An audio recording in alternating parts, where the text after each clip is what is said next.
That's what you always tell me when I come. I know, always say that, yet I did not do it first block, so apparently it must have been right. So today is really about advanced or level 2 using the quiz/test module in Moodle. And so we're going to talk a little bit about organization and then look at the advanced questions. So the assumption is, this point, you know how to add true or false questions and multiple choice questions and matching questions. Those are really, and I guess essay questions. Those are the ones that are the basic ones that almost every teacher uses as a core. And then there's this new advanced, I'm going to say advanced, they're not that incredibly advanced, but question types in Moodle. And then also kind of wanted to talk about organization of your questions. So I want to talk about organization first, and I don't know if I have the pen that works. One of them doesn't, so I think this is the one that works.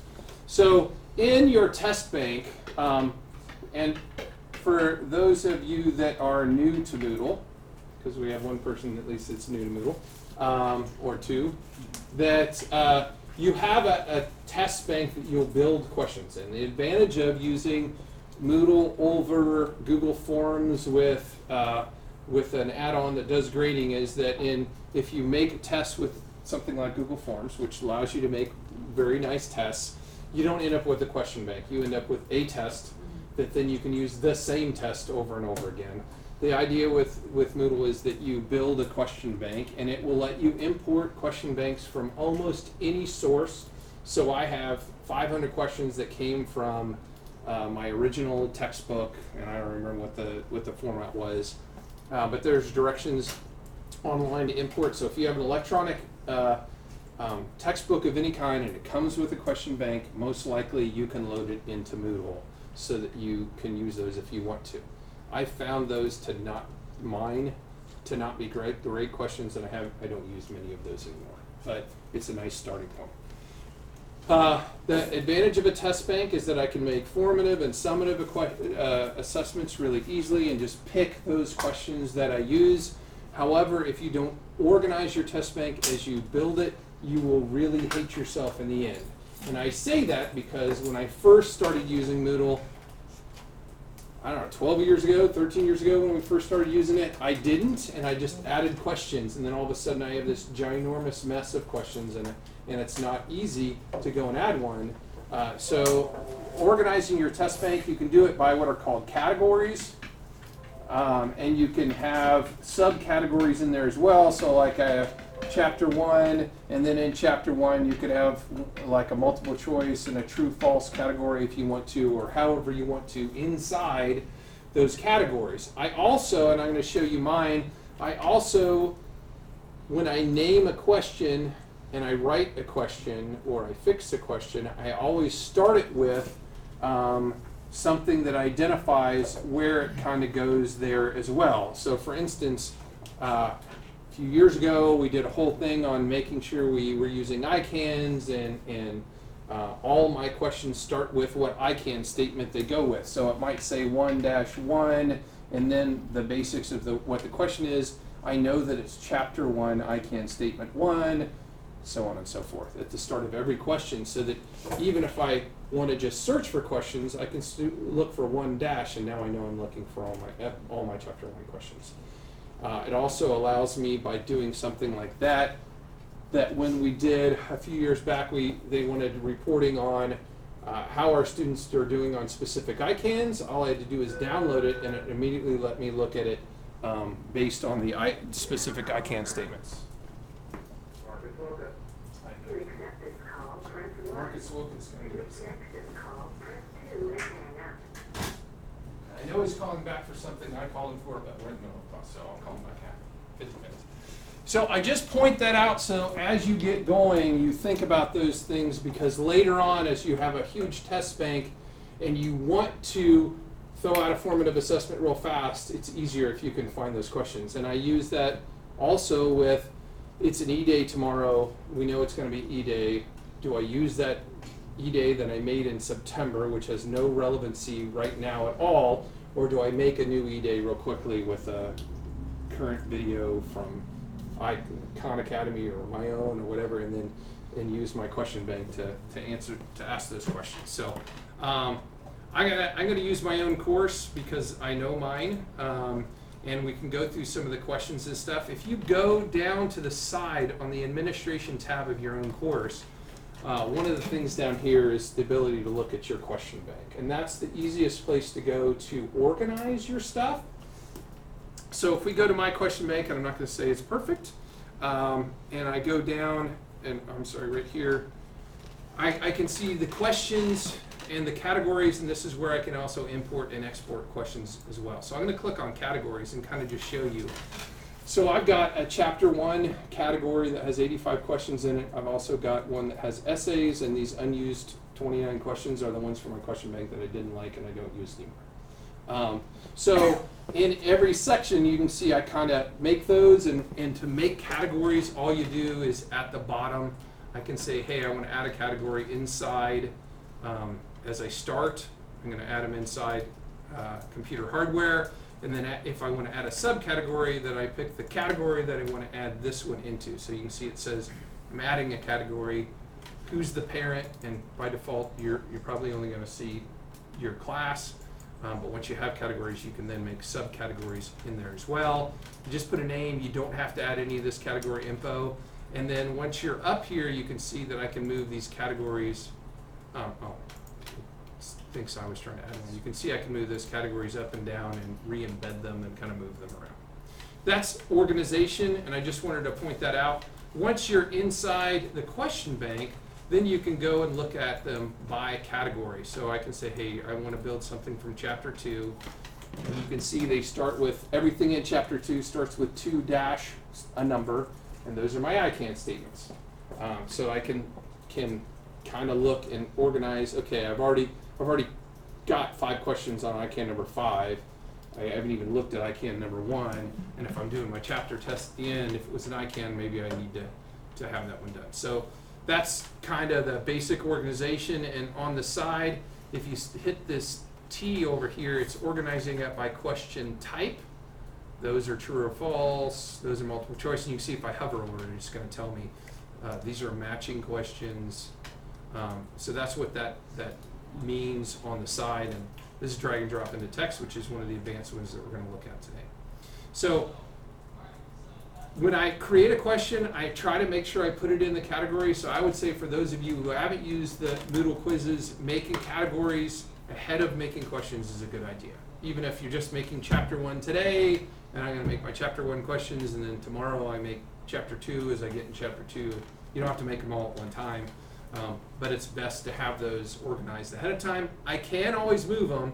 If I go and check this, I've checked all those, and it says move to, I can go and move them to another category really easy. It's easy to reorganize them later as well. Which is why I kind of started making subcategories so that I could, for instance, there's some games in Moodle that let you play games with the questions. And an essay question does not work when you're shooting, playing a game at something, because you have to type in the answer to the essay question anyway. So that's why some of the categories I tried to make as well.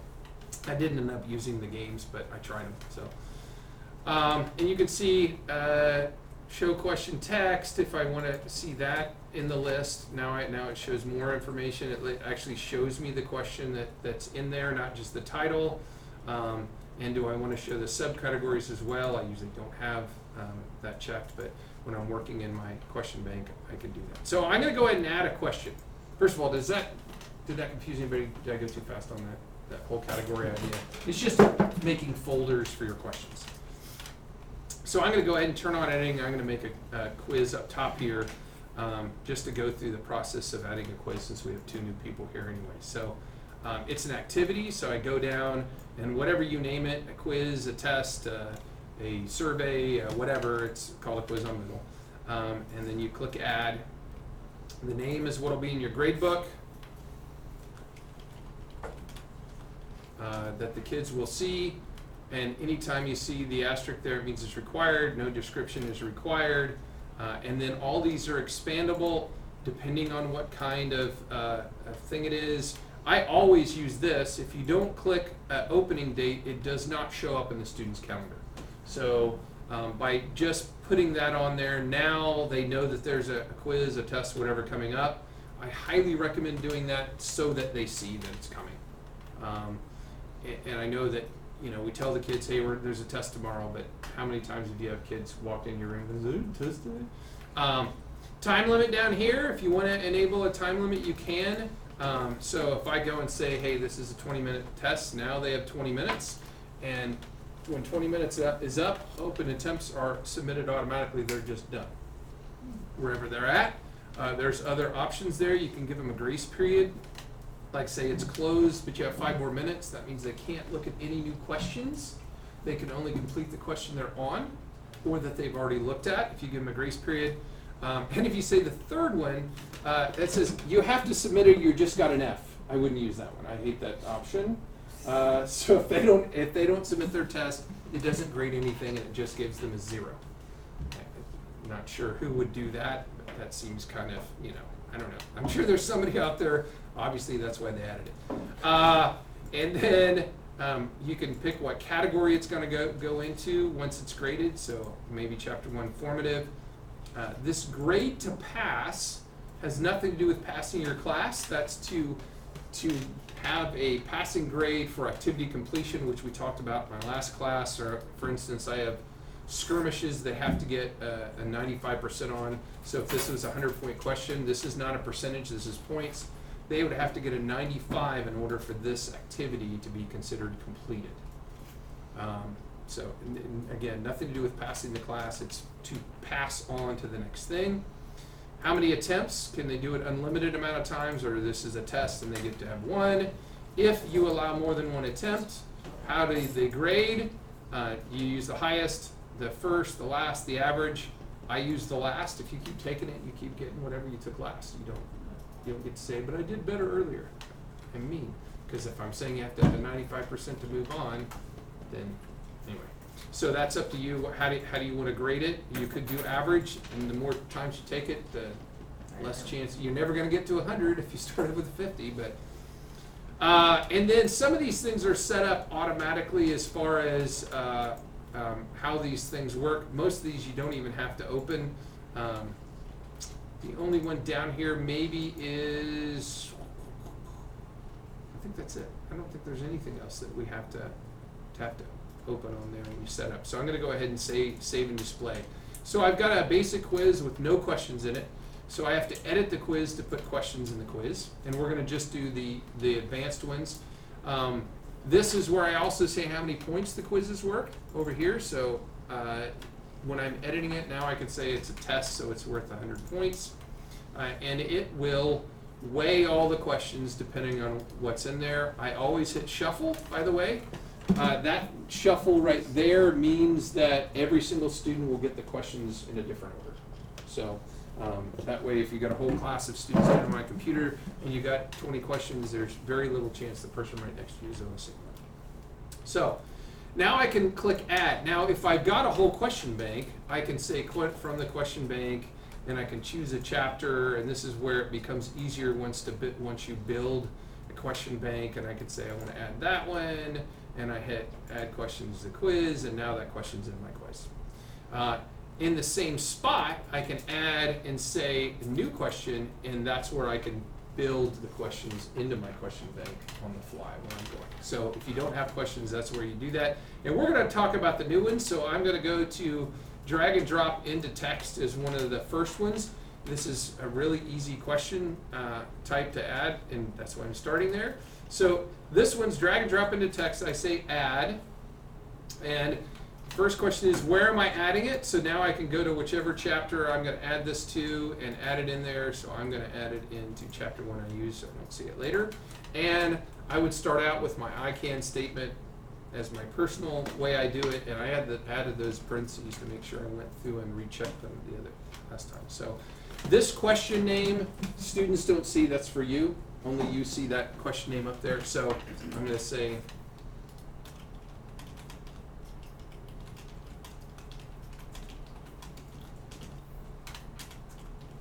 just so I know what I added. Okay, so that could be the actual question up there so you know what it is. Down here, however, this question text is what they actually see. So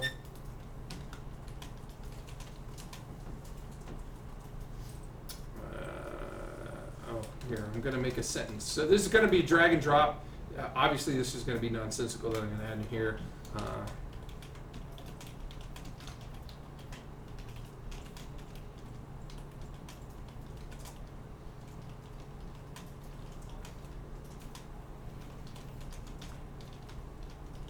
So you would start with the easy. I didn't spell that right, but it's going to find that now. So so you start with kind of the easiest way I think to do this is you start with this end statement that you're going to want kids to drag and drop to, and then you pull out the words that you want them to know and identify to drag into that sentence.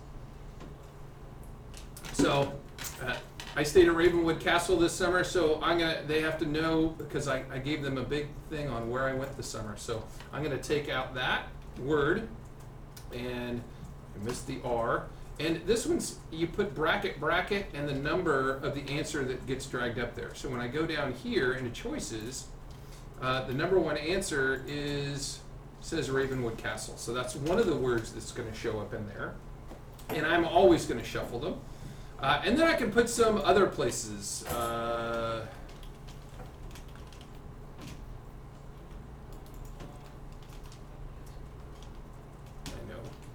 Don't make sense, but okay, so I've got three choices that maybe those are the things that are possible places I could say that are in there. Only choice number one is the right answer, which is why up here it says 1, and then I'm going to take out, it was my 29th anniversary out here, and I'm going to put in a bracket, bracket 4, because that's where I'm going to put those words at, is choice number 4 down here. And you could put them all in order. This is just kind of one of the ways I do it. I'm going to put 10th.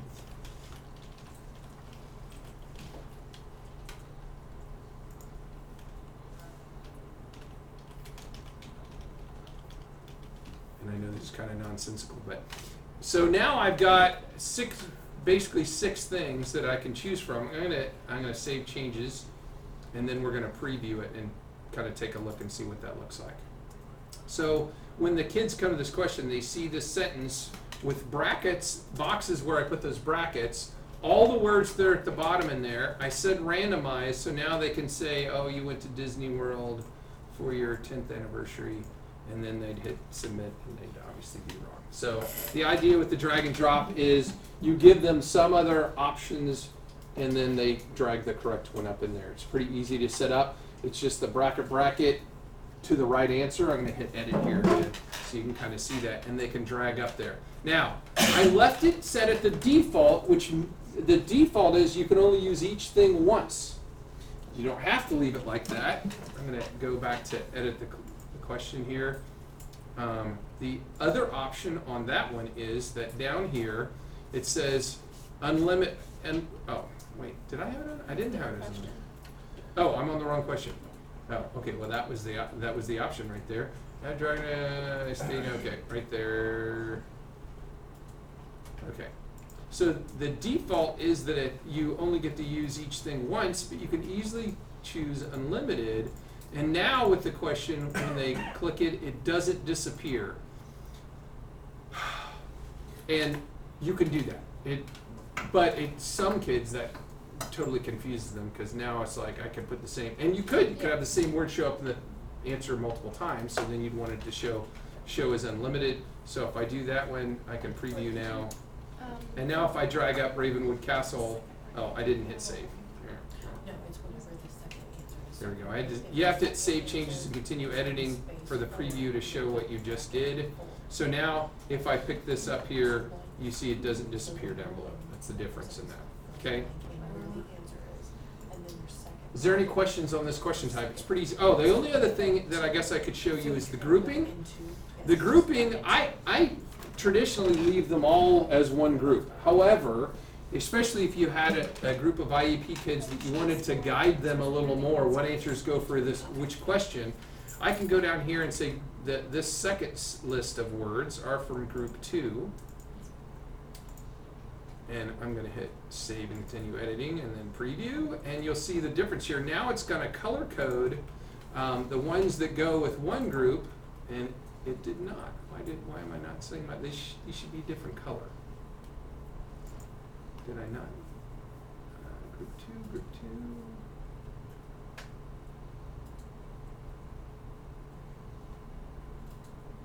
I'm gonna go to the other one and hit preview because I should have just seen those be color coded gray. Usually these are a different color, and I don't know why I'm not seeing that. Or is it just not letting me drag it up to? Yeah, it won't let me drag it up to that choice. But usually it color codes it too. Has anybody used these before? I've always seen them color coded when they do this. But so it's still doing, and maybe that was a change in the new version that I uploaded this summer, and I didn't notice that. Lawns were usually color coded last year when I did that. Huh? Lawns were usually color coded. Yeah, I don't. But it's still only letting me pull the things from the correct group into that. So it won't let me pull Ravenwood Castle over to there.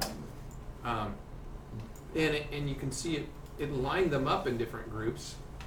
But last year it was color coded, and that's actually surprising to me that changed. So that's really it. Oh, the last thing is the default points. Well, yeah, but it's not. I think it's just changed. So the last thing is the default points. This is really, think of this as weighting. By default, I make true or falses worth 1. Multiple choices are worth 2. The more complex questions need to, like, I would never weigh this the same as a true or false question. So this one might be a default weighted 2, and we can always change that out at the test. And Lon, you've done these drag and drop before. Yes, sir. I don't know if I did something different, but I have a second set as a different group, and it always This was like 3 months ago. it used to color code them. If you had a different group, Yes. and it's not. They're all white. It put them on a different line. Set and a dark. Yeah. Absolutely. I don't know. I'm gonna have to look and see if there's some reason. Is there a way to save your words that you put in there, like Disneyland, Disney World, Ravenwood Castle, so that I could have 10 questions that have the same word bank? Like if I wanted to do a vocab quiz and not have to type them over and over and over again, but a drag and drop vocab quiz, is there a way to save those choices so that you can just say always use group 1 or I'm gonna whatever? say no. Okay. I don't think so. However, if I wanted to do, if I made the first one and I wanted to make another one, you can just use. That and then change the question. Yeah, where's the duplicate button? Yeah, with a duplicate button. Is that only in the question bank? New version of Moodle, not good for I think Yeah. you go back to. I'm gonna go to the question Yeah, bank. it's in the question bank. So you Okay. can do it from the question bank, but not from. Yeah, from the quiz Question. itself. Because I know you can duplicate the whole question. It is, yeah. So if I go- Not individual questions.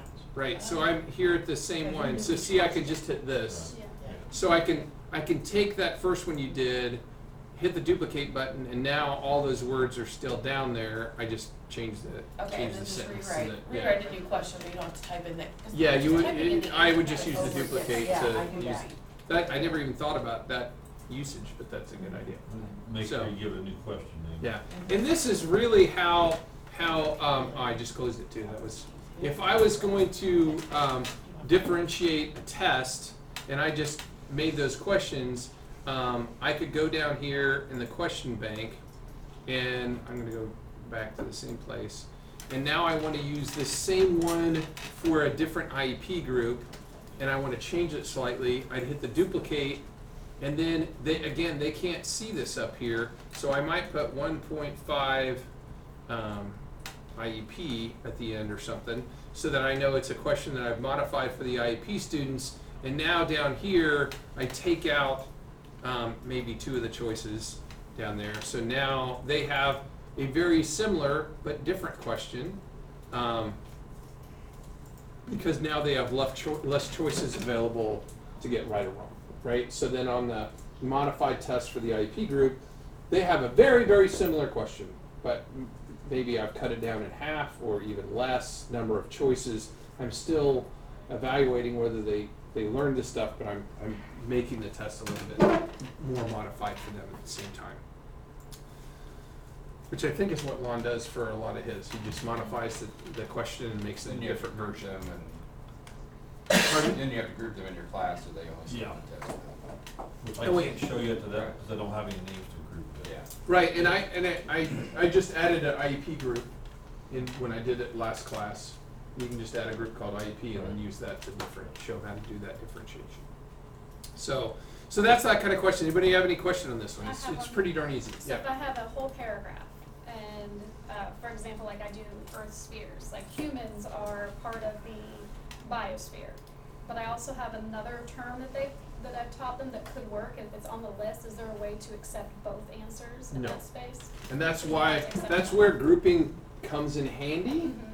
Is that if I've got a question, this is a sentence that one of these words could also work there, Yeah. but I can only pick the one right answer. So I put that word in a different group so they can't pull it to that particular spot. Drop them. There's other Yeah. question types where they can pick two answers that are right. You can accept two different, that Short would be a answer. different question. It's called short answer, Yeah, I think. which are a pain because you have to come up with all the possible. Yeah, I don't Yeah, like you use can- I don't use those at Yeah, all 'cause they because can I've put been it together. tricked But every there- single I time. feel like I there's can't, another, yeah. like there's a few where you can accept multiple answers. Okay, so that's the drag and drop. So the other, we're going to add another new question. The other ones that are new and really new last year is the drag and drop markers, which I actually use in my class. This one's a little bit more tricky, I guess is the right way to say it. So I'm going to just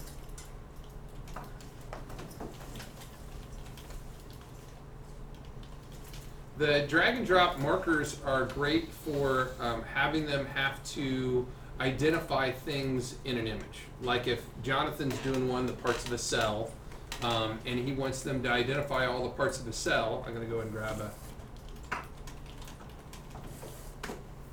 an image to throw in there, which I'm going to look dumb and not do a good job at it, but let's see.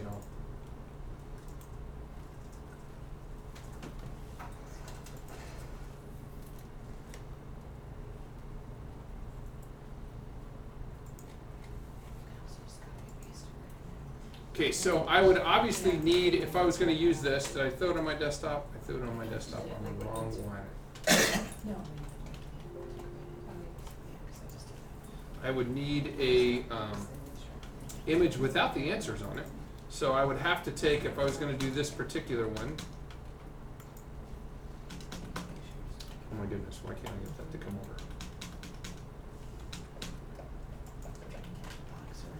Come over, there we go. Okay. Shoot.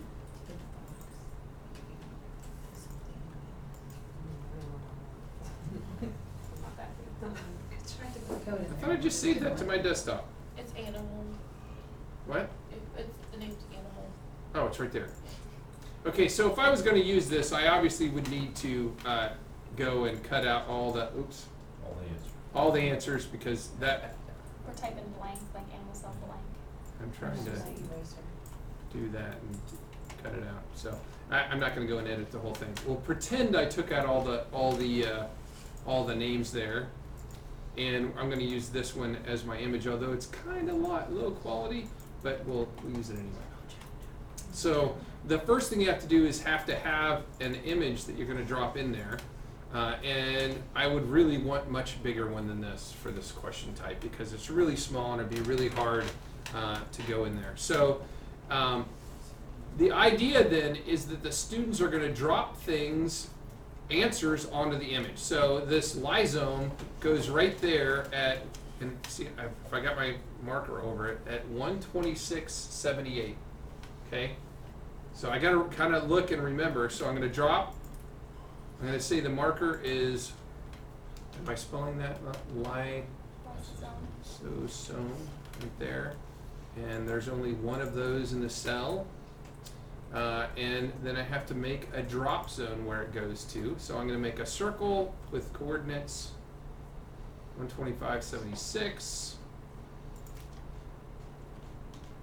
And I'm going to look silly if I hit the little thing here. I can't remember what it is. Circle is just comma, colon, radius. So 125, comma, 76. Is that a colon or a semicolon? So what I'm doing is defining where they have to drop the word lysosome in. Am I pronouncing it right? Lysosome. Okay. Not a biology teacher. So if I go there, it says, so if I want to make a circle, you have to give the x, y, and the radius, and a semicolon, and the radius of the circle. So I'm going to say x and y, and I'm going to say the radius of 5, and we'll see if that works, and that's gonna go with this marker. So if I go and hit save, now I should see a circle on there with the word there. So I don't know if you can see that circle very well. Let me see if I can zoom. Oop, wrong way.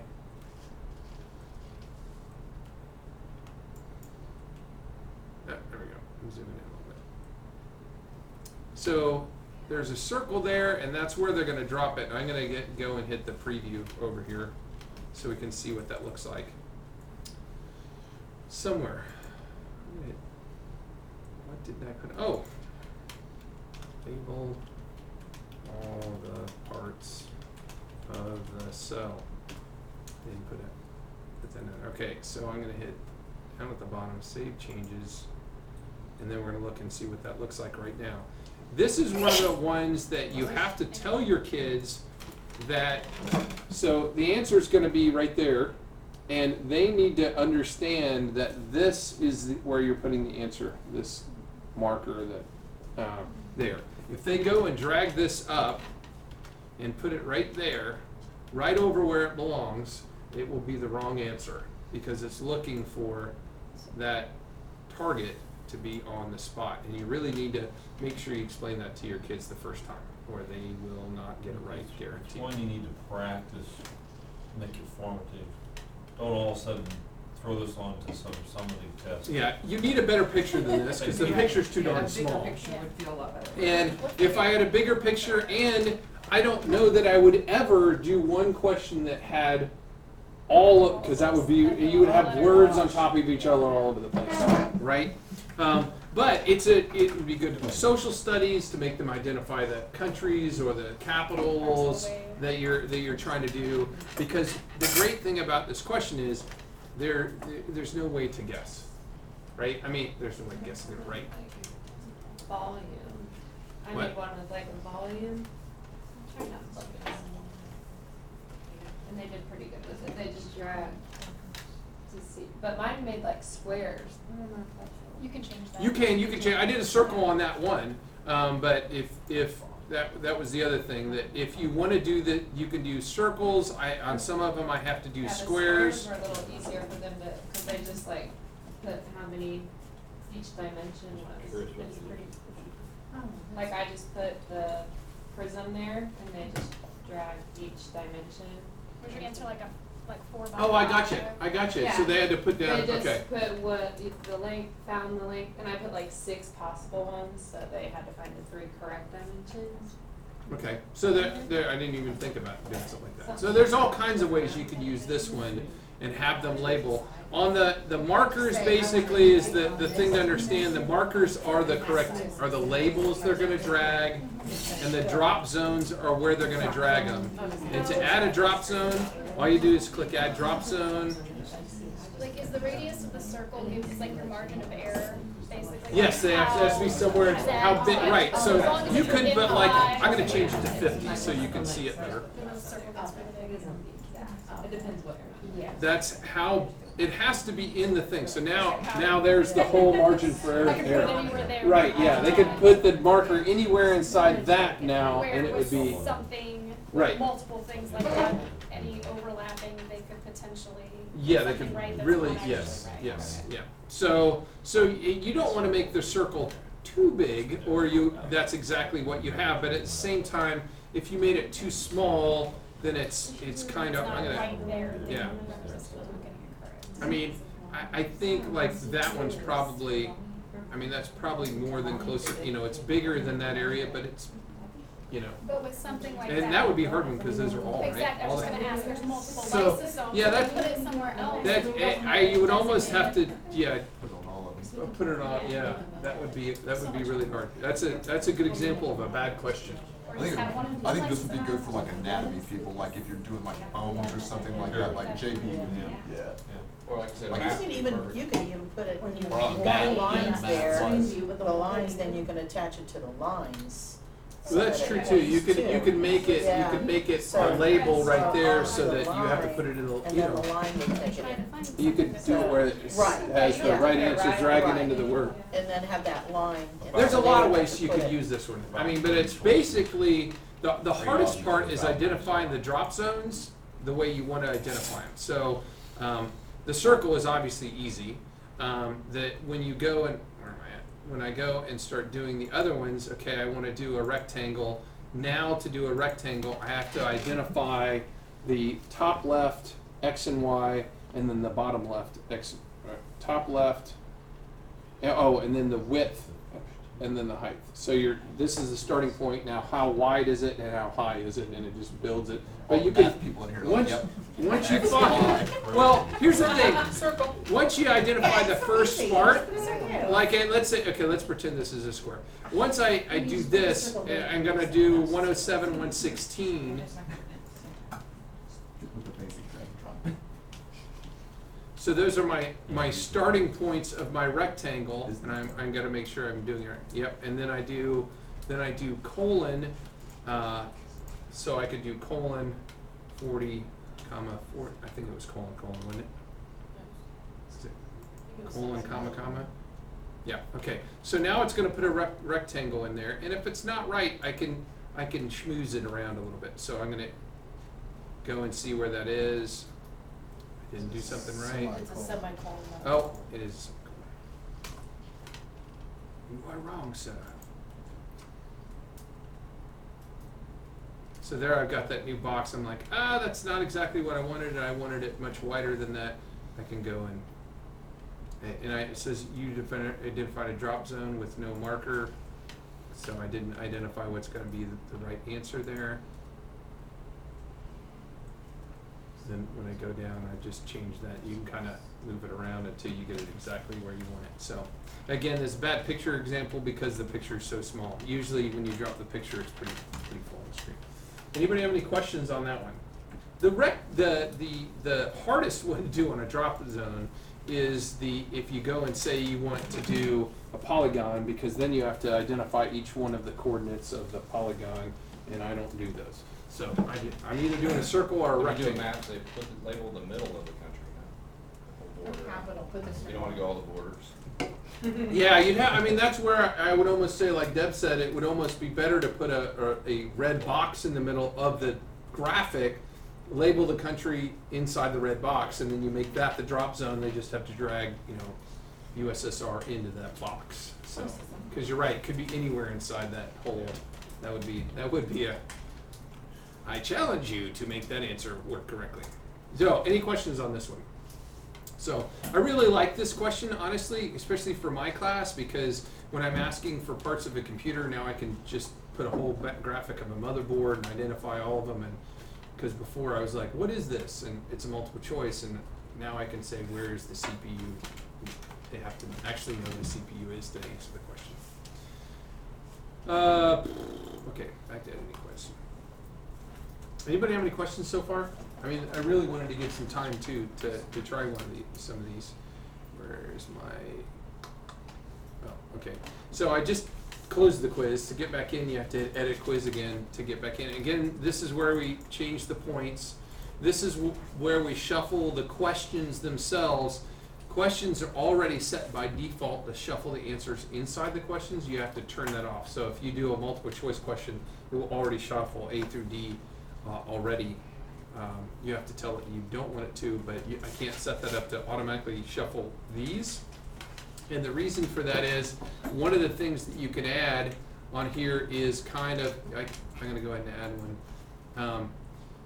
It says it's a question. It's not a question. It says description. So that's where I could add, if I was an English teacher, I could add a whole essay that then there are questions about, or reading comprehension type thing.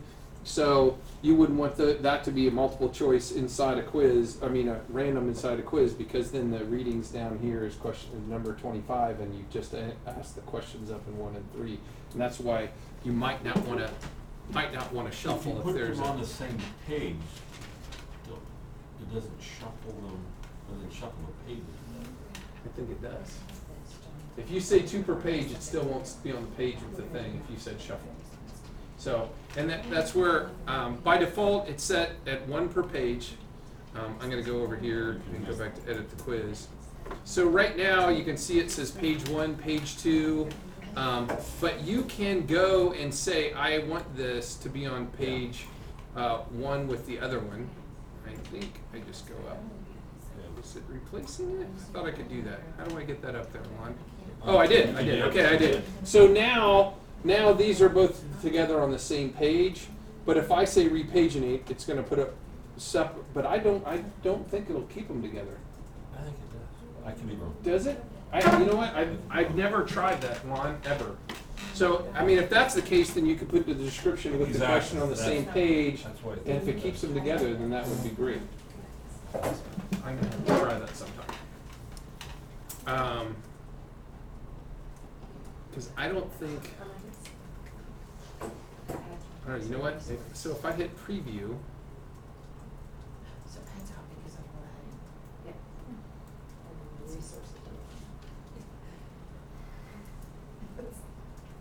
It did not keep them together. And then they call it sections. Okay, because sections, yes. So even though I had them together on the same one, as soon as I did that, it undid it because it's shuffled. And I think, I'm pretty sure if I went and unshuffled it, it would, oh.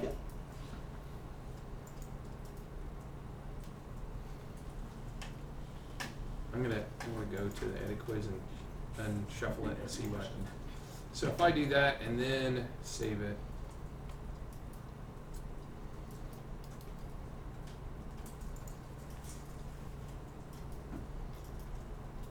Oh, I gotta start a new attempt. You fail. Okay, so now if it's not shuffled, it put the two questions together. So this is a question I have for everyone. So when you're going over a quiz later on, if you shuffled it, and every kid brings it back up, it's gonna be a mess. So you unshuffle it before you go over it, would that sound appropriate? I have never done it that way. How would you? When I go over a quiz, I do it based on I don't go over the You whole don't have quiz, the number students one, do number it. two, number You three. just show it on the board. I show it on the board and I Yeah. go over it based on the least correct answered question on. So I'll go and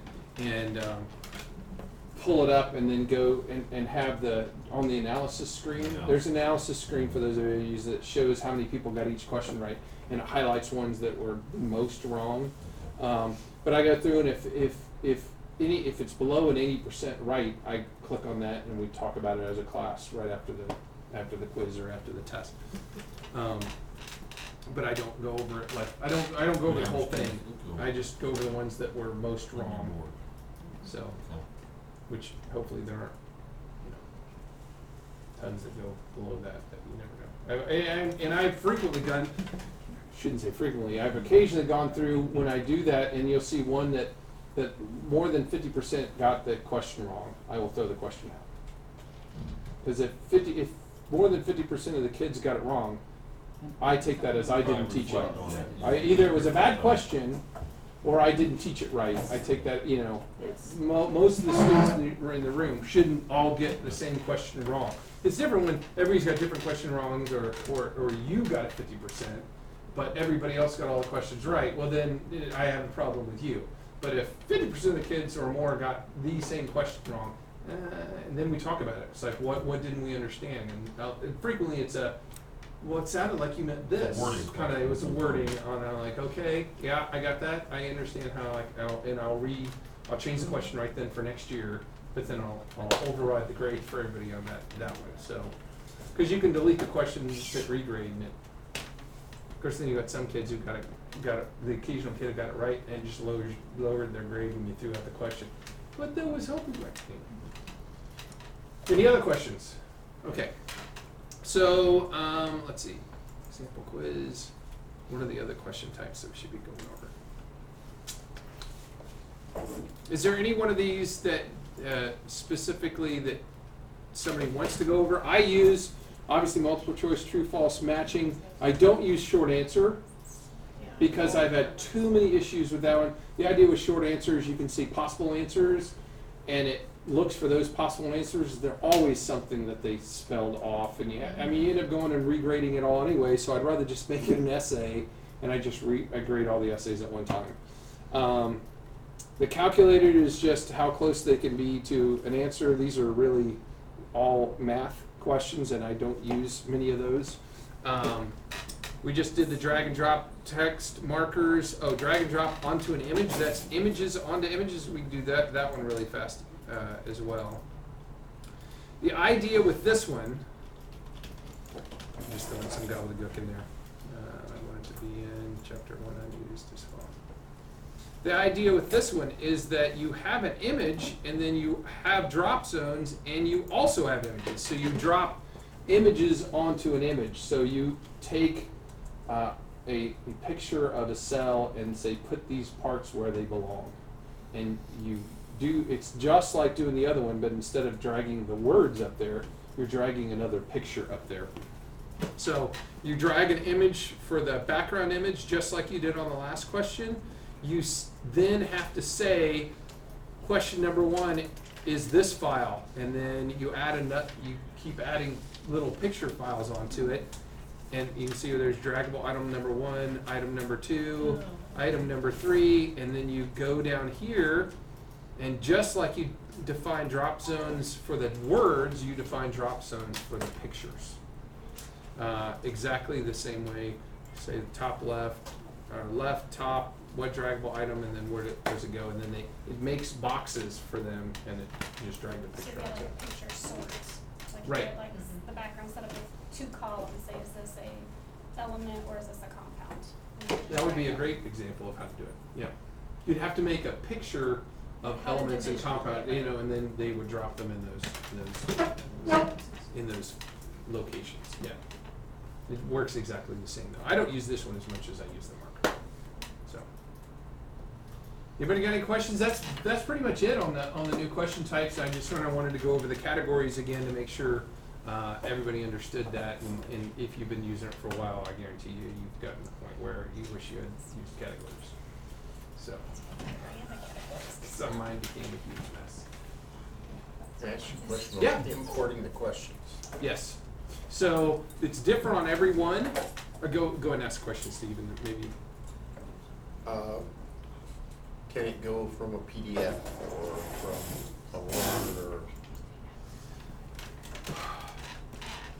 Yes. With great pain. With great pain. And It's I not worth it? don't know if it's easier because I tried that. When they on the question bank import, you can go, and these are the different options. Mine were exam view. That's what mine were. That were on there, but you can go and set it up, missing word format. But the doing it from a Word document, I tried it, and it was so much work that it was easier just to make the questions, in my opinion. Now, if you've got a ton though, and you want to reformat it and try it, there's definitely directions on how to do it. I'm trying to think which one is the one that was just like it. Missing It word. would be no. Word, it wouldn't be PDF, right? Couldn't do it with PDF. You had to turn it into another document first. It was like a Word file that, and I can't.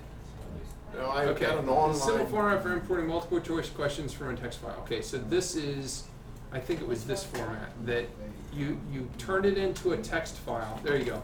So if you took your questions, they have to be just like this. And if they're just like this, then it imports and adds, that is the question, these is the possible answers, and that is the correct answer. So if you have it in a way that you can, first of all, if you need to change it from a PDF to a text file, you can with Adobe Acrobat that's on your computer. So you could go and save it, and then you'd have to go and kind of massage it so that they look like this, and then you'd be able to upload it and bring it right in. Because it would work if it's like the bottom. Is that what you're saying? No, it would. Okay, so It it said here's you. Oh wait. It says you can use either one. So, Okay. but answer must be capitalized as shown below, otherwise the import will fail. So it can look like any of these Yeah. ways. It has to be capital. Okay. Both these import into Moodle gave questions looking like, and then it shows you. But so that would be the example of what you need to format it like, and then it would work. So. And maybe yours is close, when you export it, it's close enough to that you just have to move some stuff around and that's it. Okay. I've never seen that. that's taking a Moodle quiz. No, that's Put it taking into a I'm pre-done just saying what quiz. you're looking at now. Yeah, this is like if you had a bunch of tests that you'd given to kids, you wrote in Word that were paper, and you wanted to import them into Moodle. If you saved them in a text file in this format, you could then import it right into Moodle and would add them as Moodle question in your Can't do it Moodle that question. way. I have a Moodle quiz. Can I turn that into a printable paper quiz somehow? For like IEP students. For those that, one or two yeah. who need it differently. I think that's what the idea of the export feature is. Can you show how to do that? I haven't ever done it before, but no, this just exports the questions. Well, yeah. But if you really. No, that is from the question bank, not from the like your test. quiz. Yeah, now what I've done before, when I've done that, I just did a preview but didn't answer any questions. And then when you go to see the preview, that's how I give them every year when they want our copy of the test too. So, for instance, here, I'll show you one. If I wanted to give, let's go to my chapter 1 test. So I want to give this test to a student as a printed out one. I go and say that I want to attempt it, and I have no idea what the password is. Let me go to the skirmish. That doesn't require a password.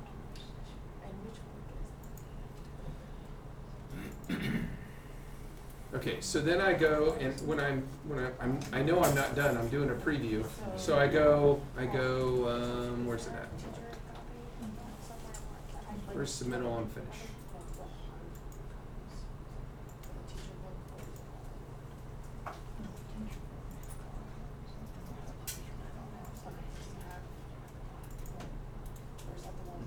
There we go. So when I finished the attempt, one, I didn't answer anything. I finished the attempt, and then I hit review the attempt. Now, the only problem is these questions would be impossible to do because they're drop downs and stuff, right? Yeah. But if I go down here, I can hit show all on one page. Where's that at?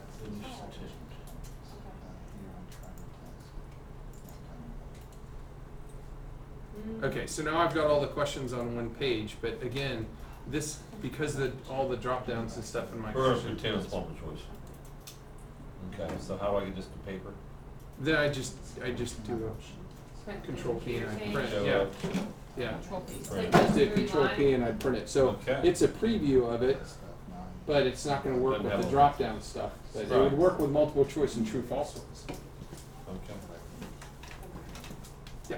Do you put, like on multiple choice questions, do you put individual feedback for each answer choice? I don't do that at all, that's a lot of work. Okay, 'cause someone helped me with the quiz like at one of these Yeah, days I and do they not said to put- do that. I do not put feedback on every, I go over every single one with the Miss Kate. You could, that is a lot of No, work I to did put. on my first one in one of these and then I started, I'm like, I can't do this. No, I do not do any of the feedback on any of them. The only feedback you do is the one at the end of the quiz, that if they got above a 90%, it says great job. If they got above the 80%, it says good job.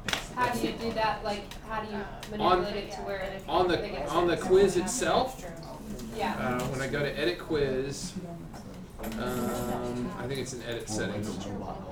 There's a feedback down here, overall feedback right here. So if I go overall feedback, I can say, okay, if they get add more. That's the same. So there's my feedback. So grade bounty, if it's 90%, it says great job. You could make a little smiley face and add a graphic in there if you wanted to. And then above 80%, it says good job, whatever. So that overall feedback is when they get their grade on the test, they get some pop-up that says, okay, you know. that'd be better than doing each. No, I don't do it. I mean, the idea with that, I think, is you've got a small test bank because it would take forever to Yeah. get feedback on every single option of every single answer on every single test. But you can. Well, I did on the very first one I made, but now I'm like, I Yeah. can't keep No, it. that's a lot of work.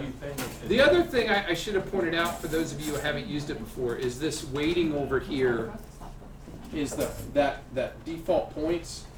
This is worth 10 points as a as a quiz, how does it determine what's worth what? So this matching here is worth twice as much as this true false right here because this is worth 1 and that's worth 2. It's a relative point weighting thing.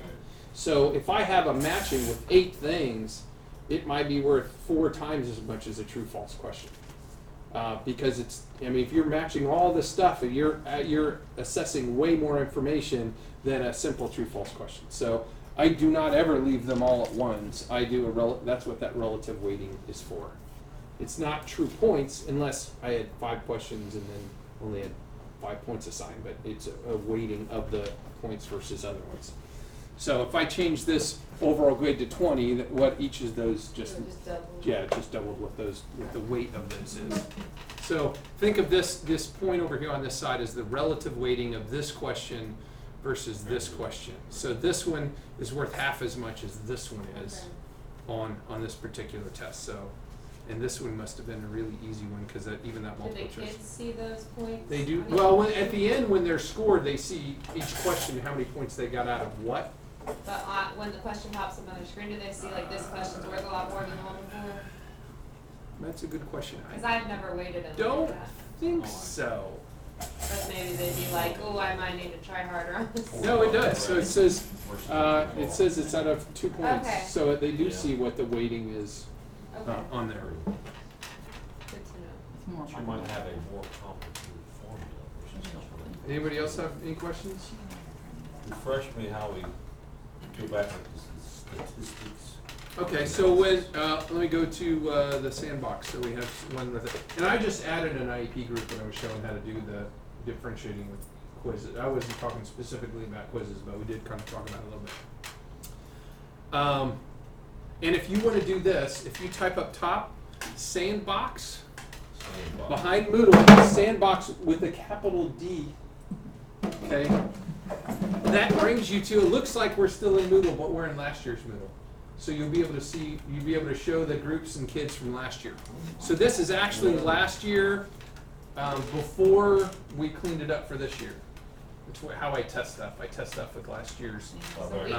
Practice that. So if I go to a test, let me go to let's see, electricity and power supplies. We'll go to that one. So go to Moodle with sticky sandbox. It's sandbox with the capital D, just so students don't wander into it. Okay, here's the chapter 3 fight. So after I'm done with that, I can go to my results on the test, and then I can go to statistics line, and that's where I see how everybody did on specific questions, and I can't. In the previous version, it was awesome because I could hit a button up here and order it by that. I can't do that anymore. So I basically have to go through it and just say, okay, the first one that a group had, here's a good example. 57% of my students got this one right. So at that point, I hit the little preview button, which I can't see. Where's the preview button? Right there. Okay. So, and I can say, okay, what measures the potential difference in the score? I guarantee you I did not zero out this one because every single one of them should have known the answer.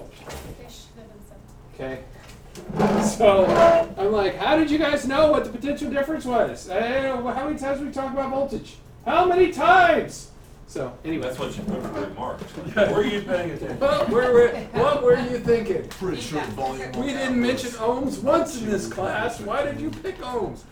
Anyway, so that lets you go back and talk about the question after you've gone through and identified, I guarantee you I was mad at chapter 3 that 57% got that one right. Anyway. Was it your teaching? But you know how many times I went over that? It's like, really? Anyway, so that's what I just, right after the thing's over, I just go down and start saying, oh, okay, we got to go with this one. What do we do on this one? And then I'd say same thing. Holy moly, was anybody paying attention when I went over that? Here's another one, DC definition. It's a true-false question. And I said, oscillates. Does direct current oscillate? No. Read the whole question. They said, we don't know what that word means. What?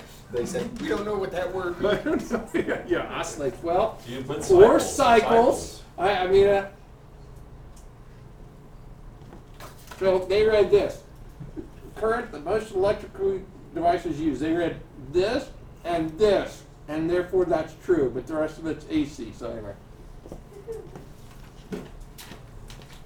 So I go through it this way. I have to read the whole question, not just what you wanted to read. For a lot of kids, that's true. It is. What? They're all reading. All Not reading science questions. tests are first and Yeah, all foremost of a our reading science test. tests are reading tests. Because they put kind of vocabulary in there. Okay. Okay, so. Science tests are always first and foremost a reading test. Or language, I'll be back.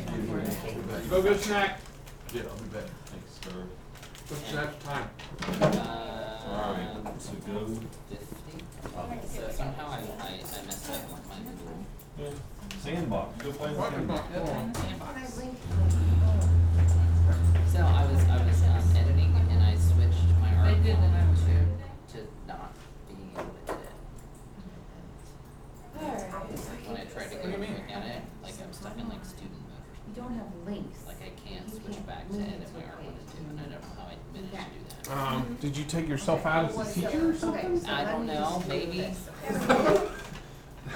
That's I can, the I don't know what I check did. out really This fast. to Oh go wait, to I'm a in the whole other sandbox. I page don't and want to I fix thought it in the was sandbox. Just Okay. highlighting. I don't know what I did. The other, oh wait, well, I that's wanna what do I'm it. telling on Okay, the so other I said bench I of wanted to go to teaching in the this. sandbox is you're not messing with I did the that. same thing, and I don't know what That I one did to to go do to that. this page. Okay, let's see. Art one, no, it says teacher Kyle Ulster. Okay. I don't know what I did then. Because I can't, Because like, when I in click on it, Schoology, and then I you click on my can't link. icon to try to switch And so you could just use this as the link. user But profiles, this like if would I, be like, cause I tried to figure out what to do with my Yeah. art two. So like if I go to my create art a three, link. Oh, Click on your face. And then type where you want them to go. but I don't know what this link is. This is the link I wanna use. This is the page I want them to I'll go go to. to art one first. okay.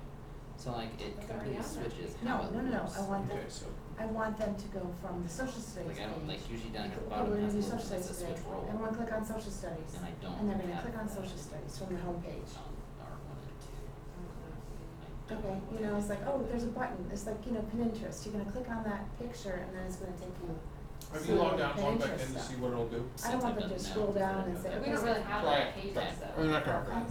Just the Moodle. So I was like, what did I maybe do? Google Classroom. Well, it still says you're the teacher, that's why I'm. Yeah, but they can get to that on If I can spell Moodle. my name right. I don't know, you might have to ask him. You know what I mean? Like, I want it to be more visual. Yeah. If she puts a picture on her Moodle, can Okay, so, that picture have a link? Okay, I okay, fixed it. so I want, okay, so I'm gonna do like integration, so we're gonna do like, I'm gonna work with the teachers and say, okay, social studies, we're gonna do like what I'm doing, we're gonna do typing, we're gonna do this, we're gonna do this, okay. Well, I've been working with your social studies teacher and we're gonna now do timeline, okay? So everyone click on social studies, click the picture on the webpage, you know, on my Moodle site, Mhm. have social studies, we're gonna click on that. Sure. In Schoology, it would take you right into a Schoology page that already has a link, that you just copy the link and it, you link it. But We don't need to hear Moodle about doesn't. Schoology anymore. I'm You're in a sorry. replay. And I'm like, well, then it could just like link right to the page. So yeah, But you if can I still have get, an address, but I can't find the So, link. if I want to, okay, so I'm I'm gonna sorry, turn that's that what I in. know, you know, you gotta. I don't go. understand what the deal with my prison, You have like, it my, posted where you want it or close to it. Okay, so, so let's say I wanna, okay, I'm so gonna you can look add, at mine, you can see mine, Yeah. how I have it. Like it's. It's 5th grade. You might The have to button walk might- now if you want or whatever. Yeah, I can go show you now if you want me to. 5th grade keyboard. No, I didn't. No, that's the old one. Or, I'm using the old one, I'm using the one that you, I went to that before you last year copied. and I thought it was good. Like, Yeah. I'm using the original one. Some of it was kind the of old obvious to version. me, I just made but- updates to it. this one? it was still Yeah. fun to learn. Yeah. This I one? would- No, Yeah.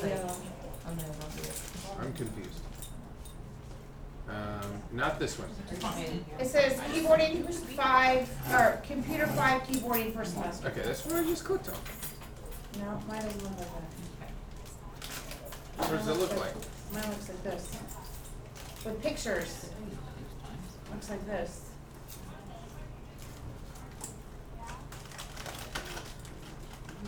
Do I have to publish it? So I have Oh, general. I'm in the sandbox, I'm sorry. Okay, Cause I It's have like, like. no, I'm in the same box. I'm general, looking at last typing, year's, I'm not safety. looking at Okay, this okay, year's. okay. There's the danger of me messing with the sandbox. Okay, so, Year 5 this semester, way, yes. right here. Yes. Yes, Okay, so I said, okay, so we're gonna do typing, and then, okay, we're gonna do our typing practice, and then we're Okay. gonna scroll down, okay? Scroll down, Okay. scroll down. Okay, after we do our practice, we're gonna do internet safety for 10 minutes or whatever. Okay. And then now we're gonna go do academics. So I want you to click on social studies, and we're Okay, gonna go do so, this. you added that in the topic, you added that in topic. So, all I have to do is click on your picture Yeah. and hit the link and put in the link. Okay, but where do I'm linking it to? We're gonna go Oh, to well, you gotta another open that site in up. Moodle, and the Moodle assignment. Okay, will that would be, your question. So So I you wanna, have created something. I have created an assignment, but it's not there. so let's wait, say I wanted are to you go trying to go to their social studies class? No, I wanna go to my social studies. I'm gonna be like doing an integration, so instead of like, we're just gonna go ahead and type today, we're gonna go ahead and type what you're doing for this and such, and I'm gonna extend what they're doing in class. Okay, and I we're guess I gonna do don't know this. where you're trying to go then. Okay, so I created, this is a science page under general. Okay, Okay, so let's say this is a science page, so they're gonna work on social studies, social studies, and I'm like, okay, well, we're gonna work on a timeline for my class. so what you are really saying you wanna do is you wanna link it to a new section in your class, I think. Yes, So here, yes. okay, We so, call it something different, but that's what I'm getting confused with the look. Section, I wanna create it, yes, a new little topic, like instead of typing, instead of internet safety. right, so let me go back to here, okay, so, I wanna, now, like- first of all, you want as little as possible up here in the Right, general. that's why, Right. but, right, that's why I So, wanted it to you've got be- this one, you've got this section, if you go down to the bottom, see, I don't want any of that, that's all gonna be hidden, okay, but just stay with me. So if I go down to the bottom, yeah, I can add new topics. yes. So I'm gonna, right there, I hit add topics, I know. and then, okay, so Yeah, you're you have saying that. you want, okay, so you wanna make this topic social studies stuff, and put all your social studies stuff in there. No, I want you to click on the picture that says social studies. And go, Okay. that's what I'm okay. saying, you would wanna Okay, make, so okay, if I made this okay, topic, okay. it'd be social studies. Okay, okay, I'm following you.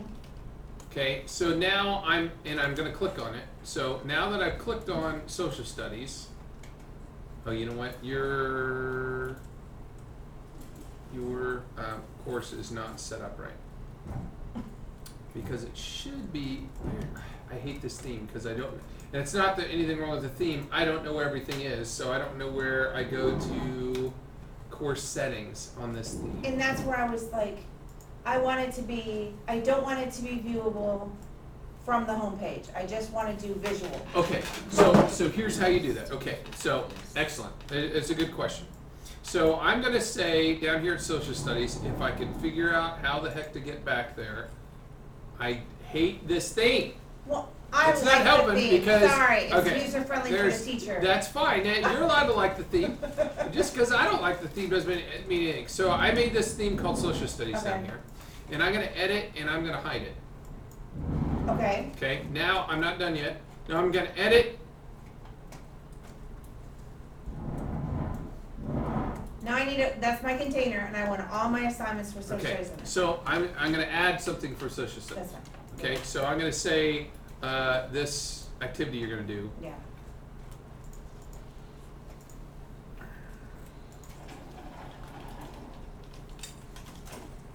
I'm just gonna put that in That's there and fine, hit that's save, okay?